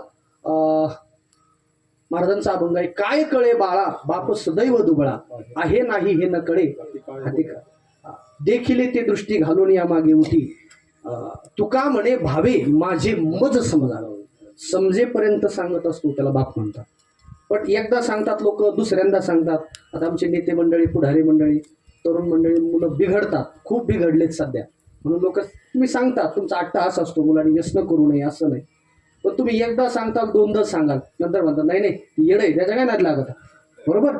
पण ऐका ना, बाप असं पात्र असतं. मुलगा चुकला ना, त्याला समजेपर्यंत सांगतो, त्याला बाप म्हणतात. तुकोबाराय सांगतात, समजेपर्यंत सांगतो, त्याचं नाव बाप असतो. आणि महत्त्वाचं तीर्थ आहे, महत्त्वाचा आधारवड आहे. आज यांचा आधारवड कोसळलाय. भगवान गणपती बाप्पाच्या दरबारामध्ये आपण सर्व मंडळी आला, त्या पवित्र भूमीमध्ये आपण गणेशाच्या चरणी प्रार्थना करूया. ती उणीव कधीच भरून निघत नसती बरं का, पण तरी देखील बाप्पाकडे प्रार्थना करूया. या मुलांना, त्यांच्या त्या परिवाराला त्याची उणीव न भासू द्यावी. आणि देवा, त्यांना इतक्या पवित्र दिनी त्यांनी देह ठेवला, एकादशी आणि संक्रांत, त्यानंतर आज दशक्रियाविधी, वसंत पंचमी, तुकोबारायांचा जन्मदिवस आणि भगवान पांडुरंगाचं लग्न आहे बरं आज. म्हणून इतक्या पवित्र दिनी आज दशक्रियाविधी आला. मी पांडुरंगाच्या चरणी प्रार्थना करतो, वैकुंठवासी बाबूराव पाटील कोळगे यांना आपल्या चरणाच्या जवळ स्थान मिळावं अशी या निमित्तानं प्रार्थना करतो. या निमित्तानं आज अनेक राजकीय क्षेत्रातील मान्यवर उपस्थित आहेत. आदरणीय आमचे सरपंच संजू भाऊ आहेत, अमोदादा आहेत, आत्ताच शेवगावचे नगराध्यक्ष आदरणीय आमचे अरुण भाऊ मुंढे आलेत, आदी मंडळी आलेत. ते 2-2 मिनिटं श्रद्धांजलीपर बोलतील. मी रजा घेऊ का? मला एक कार्यक्रम आहे, काल्याचं कीर्तन आहे पुढे. मी आता थांबतो. यानंतर श्रद्धांजलीचा कार्यक्रम होईल. सर्व मंडळींनी शांत चित्ताने बसून राहा. त्यानंतर प्रसादही सेवन करून जावं अशी याने परिवाराच्या वतीनं विनंती करतो. वाढीला पूर्णविराम. विठ्ठल जय जय विठ्ठल जय विठ्ठल जय जय विठ्ठल.